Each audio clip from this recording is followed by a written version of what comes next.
La phase lunaire précédente, où c'est la dernière fois qu'il s'oppose à Pétain, dans le service où il était. Bon, mais là, le combat, il devient mondial. Dans la phase lunaire précédente, Mars, il est à l'ascendant. C'est un combat personnel.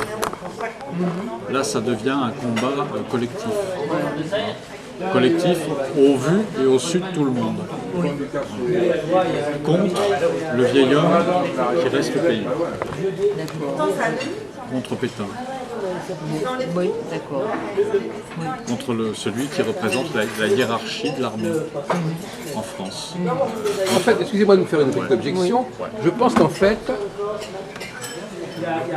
Renaud me donnera raison, ce serait beaucoup plus intéressant si vous parliez à quelqu'un qui connaissait le sujet. Un historien, etc. Or, elle, visiblement, elle ne connaît pas grand-chose à De Gaulle. Moi, je connais le sujet, De Gaulle, je connais. Donc, vous parlez à quelqu'un... Vous entendez ce que je dis? Je connais certaines choses quand même. Mais je veux dire que vous vous avez pas dit ne connaissez pas ce qu'on vous dit quelque part, et donc moi je dis que l'astrologie doit être utilisée Monsieur Albrod, par des votre gens... collègue, il connaît De Gaulle. Il m'aurait coupé déjà. Hein. D'accord. Mais il aurait pu aussi dire... Où est-ce que vous avez trouvé ça? Vous n'avez pas le droit. Pourquoi? Vous avez prévu, c'est prévu dans votre buffet? Elle dit buffet à volonté, je vois pas où est le problème. Ah non, c'est le buffet de dessert à volonté. Hein? C'est un troisième buffet. un scorpion. Faut quand même, vous êtes d'accord avec moi, Renaud, c'est assez Oui, là, conjoint du Sud. Ce qui est aberrant, c'est que quelqu'un parle d'un personnage que l'autre personne à qui on ne connaît pas. Ah oui. Donc ça, c'est la Donc, naissance. cette personne n'est pas habilitée à apprécier le travail de l'astrologue. Ça n'est possible que si je parle à quelqu'un qui connaît. C'est à elle, par exemple, de dire « Ah mais vous n'avez pas tenu compte de ceci ou cela ». Alors elle, déjà, elle connaît la moitié de ce que vous dites, mais en plus, elle n'a pas les moyens de... Vous-même, de la même façon, vous devriez dire « Mais pourquoi vous dites que vous connaissez tout, mais vous n'avez pas fait d'objection ». Vous n'avez pas dit que vous avez... Normalement, il a parlé des choses qui convenaient à son truc, mais il ne l'a pas signalé, qui n'allait pas. Donc vous n'êtes pas comporté comme un spécialiste de Gaulle qui dirait oui, mais comment ça se fait que vous parlez de ceci plutôt que cela? C'est pareil. L'astro n'a pas le droit de parler d'un sujet à quelqu'un qui ne connaît pas ce sujet. Bon, à la limite, s'il lui faisait son thème à elle, ça ferait peut-être presque sens. Mais c'est encore plus aberrant de faire le thème de quelqu'un et de demander à quelqu'un qui ne connaît pas la question de juger la valeur de ce qu'on dit. D'une part, Vénus et Scorpion, mais en plus, C'est étrange. disons qu'elle va cacher sa douleur. C'est le grand défaut de l'astrologie biographique, c'est qu'en fin de compte, on s'adresse à des gens qui ne connaissent pas, qui ne connaissent qu'une manière caricaturale le personnage, alors que là c'est un travail extrêmement fin. Combien de personnes sont capables de suivre qu'est-ce que faisait De Gaulle entre 1927 et 1933 ou quoi? La plupart des gens, ils en savent rien du tout. Oui, donc je persiste, je signe, Denis Garçon, je pense que l'astrologue ne doit utiliser un outil que avec des gens qui connaissent le sujet auquel il applique l'outil. Et De Gaulle en Pologne, je connaissais. De Gaulle en Pologne, je savais. Oui. Oui, moi aussi. Ça lui a servi Oui, pour devenir chef politique. Oui, voilà, c'est ça. Puisque c'est en janvier 40 qu'il fait son mémorandum sur l'invasion de la Pologne par l'Allemagne. Voilà, c'est ça. Et voilà, ça a été... Mais il a été marqué, la Pologne a marqué la Seconde Guerre mondiale et il a été personnellement marqué par la Pologne. Parce que la Pologne nous donne à l'Angleterre le code Enigma. Hein. On ne sait pas trop en France. En France, il y a un gros problème avec l'histoire. J'ai appris, en faisant ce travail, j'ai appris que c'est les Polonais qui donne aux Anglais le code Enigma. Ce qui permet de... Le code Enigma, c'était une machine allemande qui leur permettait de faire transmettre les informations cryptées. Voilà. C'était un code secret, c'était très secret. J'ai appris en faisant ce travail, c'était les Polonais qui avaient donné ça en Angleterre. Quelque part, les Polonais, 2 jours avant l'invasion de la Pologne par l'Allemagne, ils donnent ce code à l'ambassade britannique. Et quelque part, c'est ça qui fait gagner la Seconde Guerre mondiale. C'est fou. On n'apprend pas ça en France. Non. Où est le problème de l'enseignement de l'histoire en France? Mais alors attends, je vais vous dire quelque chose, mais pas devant. Parce que là, oui, je pense quelque chose par rapport à ça. Mais Napoléon avait interdit l'enseignement de l'histoire à l'école polytechnique. Ah Napoléon oui, Ier. Ah oui, d'accord. Ah bah oui.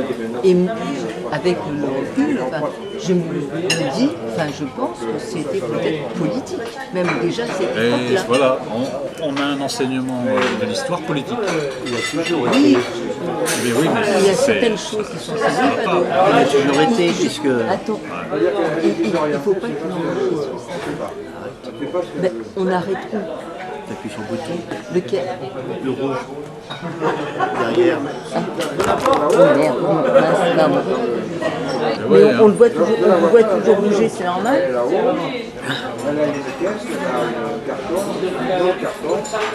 Il y a telle manière.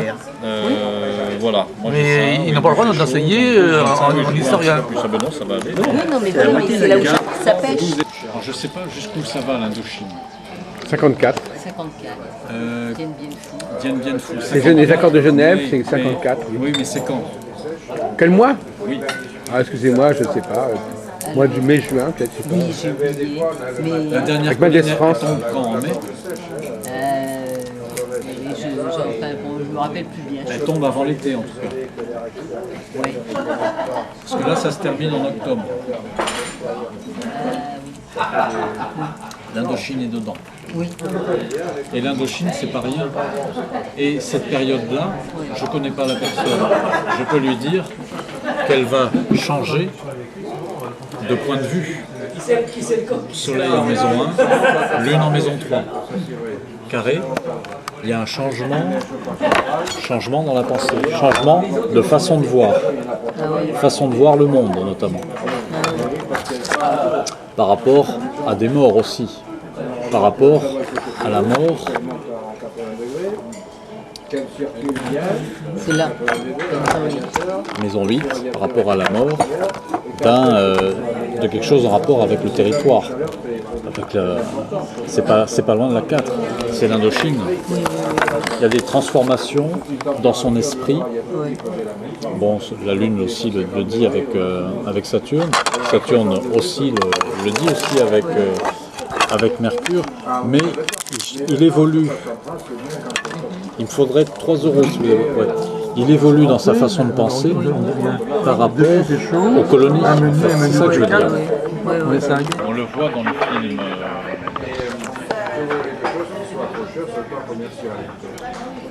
Il est quand même allé au-devant des militaires français qui étaient là-bas, qui voulaient se battre, qui avaient sorti tous les drapeaux pour leur dire je crois je vous ai compris.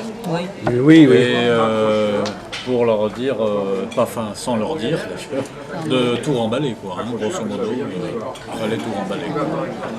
Donnez-moi le chèque. Et ce carré, quelque part, il exprime aussi cela, quoi, hein, de faire cesser quelque chose, quoi, en rapport, encore une fois, ce Saturne avec le territoire. Vous voyez, on retrouve des trucs un petit peu similaires de tout à l'heure, la Première Guerre mondiale, avec l'Alsace-Lorraine, où il est faire cesser une limitation. Et bon, bah là, c'est faire cesser l'occupation de la France en Algérie. Ah, c'est intéressant comme comparaison. Ouais. On retrouve, vous voyez, on retrouve des données similaires sur des sujets différents, mais qui concernent tout de même le territoire. Oui, sous la pression. Oui, de l'étranger aussi, mais de ce qu'il a aussi intégré, lui, dans la phase lunaire précédente. Oui. Vous voyez, il veut pas il veut pas l'Indochine encore. Et tout ça, l'astrologue qui prend ces deux phases lunaires côte à côte, il va comprendre que dans la première période, il va vivre quelque chose qui va le transformer au niveau de sa conception liée à l'étranger, qu'il va mettre en pratique ici. Parce qu'ici, il veut limiter les morts aussi. Oui. Il ne veut pas faire sauter les militaires pour rien, quoi, sur des objectifs qui sont voués à... Le travail là-dedans, c'est quoi? Qui sont voués à ne pas être tenus, quoi, pour rien. Oui, mais vous êtes dépendé du CNRS, de quoi? L'Observatoire de Paris, c'est pas le CNRS. Ah, vous êtes à l'Observatoire de Paris. Vous êtes fonctionnaire ou non? Fonctionnaire, quoi. Et l'Observatoire de Paris, c'est un institut public, c'est ça? Dernier quart de lune. Celle-là, je l'ai moins travaillé, mais Vous dépendez de l'éducation nationale, quoi. on voit quand même que... Bon, parce qu'il y a 68 dedans, on voit que ça bouge au niveau des jeunes. Et là, c'est la société astronomique, c'est la réunion de tous Ça, par rapport aux jeunes. les services en fait. Mars, maître de 4 en 3, donc dans le pays. Alors, j'ai connu la Il y a, Chassman, il y a du mouvement Chassman, je l'ai connu. dans les études, chez les jeunes. Il est péqueur. Ah bah oui. Il est toujours, il a pris sa retraite, non? Oh, mais il est à la retraite, moi je vais régulièrement. On est sur un carré Vous jouez régulièrement. à Vénus ici. Plus maintenant, mais avant on était. Et je ne sais pas si c'est sur la question des jeunes qui partent, mais on voit que déjà, il y a une difficulté là. Ah oui, d'accord. Alors, lui, il est sectaire. Je veux dire, il est sectaire contre l'astrologie. Voilà. Oui, au moins. C'est la première fois que Vénus n'est pas en scorpion. Première fois que Vénus n'est pas en scorpion. Non, j'ai plus de rapport avec les historiens et les archéologues. Là, on va faire avec un logiciel pour. Donc il y a quelque chose qui s'est changé, qui a changé aussi en lui Un phénomène par rapport, si c'est réel. par rapport à l'amour, par rapport à l'affectif en tout cas, Pour les historiens, c'est par rapport sans doute aux peurs dans le pays, au mal-être. Au départ, j'ai fait un logiciel pour l'installation de tous les canaux. On n'est plus dans préserver des intérêts, mais on est dans développer quelque chose, développer une activité au niveau financier. C'est vrai que c'est une période où il va lancer aussi l'économie du pays. Il va lancer l'activité. On le voit aussi ici. On le voit aussi avec Uranus. Donc, pas la peine de dire si c'est bon. C'est toute une période où il développe l'économie de la France. Parce que c'est bon partout. Mais bon, alors de cette taille-là, je suis demandé pourquoi. Mais Et après, Uranus j'ai fait rejoint ça rechercher tout ce qui était chronologie, qui est dans la vie en 10. civilisation. Alors après, j'ai fait moteur de recherche. J'ai cherché toutes les équipes. Et c'est tout ça dans tous les calendriers. Ça nous ramène sur les aspects financiers. Le Verseau est sur la maison 2. Le Verseau, c'est les aspects financiers. En maison 2. Non, maison 2. En maison 2. Oui. Les phases lunaires, il faut les travailler vraiment avec les maisons qu'elles commandent. Mais d'accord.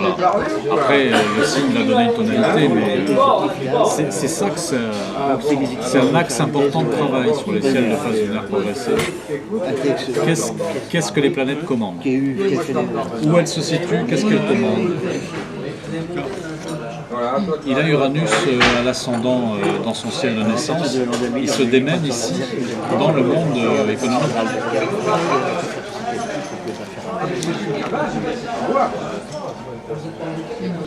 Ciel de phase lunaire en zodiaque tropical.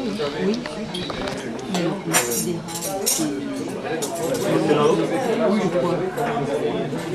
Parce que... c'est un signe avant.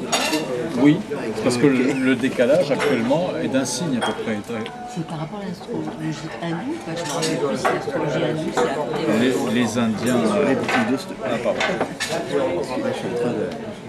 Les Indiens travaillent en zodiaque sidéral aussi, mais ce n'est pas de l'astrologie indienne. Ça. Non. L'astrologie indienne, c'est la védique, c'est l'astrologie védique. Moi, je ne fais pas d'astrologie védique. Donc, certaines choses. Je travaille en zodiaque sidéral. Parce que j'ai remarqué que ça correspond mieux. Oui, voilà. Je trouve que cette Vénus Bélier, elle exprime bien la façon dont ce gars-là envisage la relation à la femme. C'est à quel degré là? Il est sur DSK là. Hein? Oui, DSK, oui, c'est intéressant. Elle est à Mais quoi, ça pour à sa 13 degrés, caméra, là lui. C'est 13 degrés, Vénus? Ça, c'est le Il y en a ciel. un qui- Non, C'est le ciel de naissance. La Vénus, elle est à 13 degrés. Donc si tu retires la précision, Là, tu la rajoutes. C'est en sidéral, en pression tropicale, tu rajoutes Je vous laisse découvrir là. Oui, oui, oui, mais Donc ça, c'est le natal. Voilà, la première phase lunaire qui va de 2003-2011.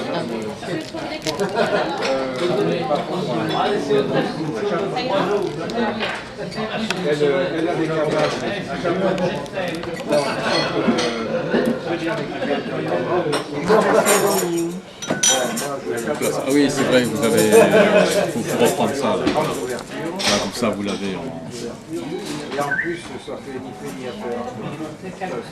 il laisse en sidéral. C'est aussi en sidéral. Hein. Ok. Donc là, ça se retrouve en juillet. C'est là où il est au FMI. Oui. C'est à l'étranger. C'est à l'étranger. Alors le pognon. Le pognon. Bélier. Bélier en 8, oui d'accord. Et à l'étranger, est-ce qu'il joue le taux? Et à l'étranger, ben, c'est taureau. taureau. Taureau, oui, taureau, c'est des... Pognon, Pognon taureau. aussi. Bon, on est quand même dans le je veux. Oui. Je veux, notamment je veux être chef.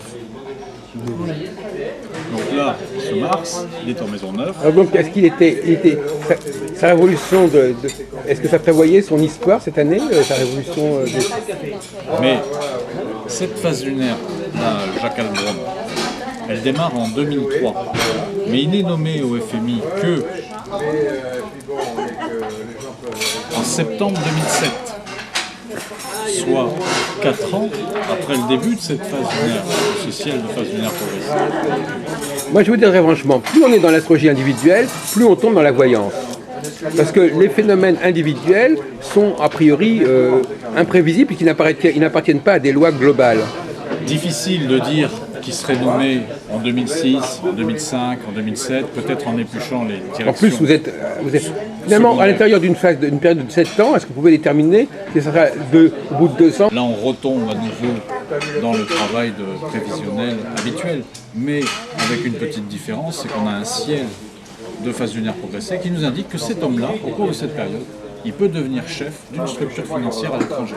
Moi, je pense, si vous voulez, que le grand danger de l'astrologie biographique, c'est qu'elle va essayer de démontrer par l'astrologie des événements ou des facteurs qui ne sont pas d'ordre astrologique.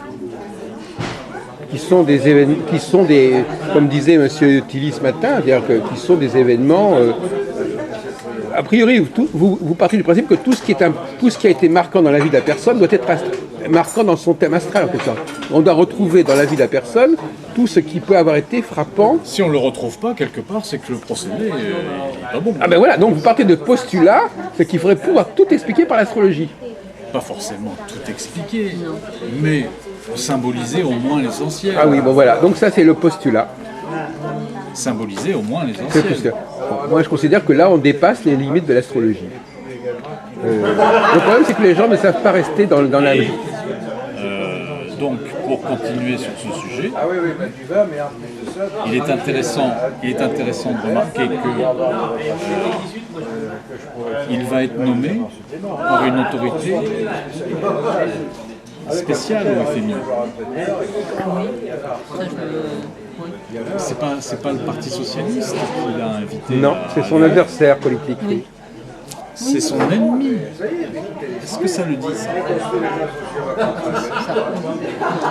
Bien sûr. C'est pas Sarkozy qui le Il est nomme. déjà dans une situation fausse quelque part. Sarkozy le propose à l'Eurogroupe, je crois. C'est l'Eurogroupe qui le nomme, enfin qui le propose, mais sur proposition de Sarkozy. Et vous voyez que le Soleil, il est maître de la maison 12. C'est autre chose. Mais voilà, mais le ciel de phase lunaire progressée nous le dit ça aussi.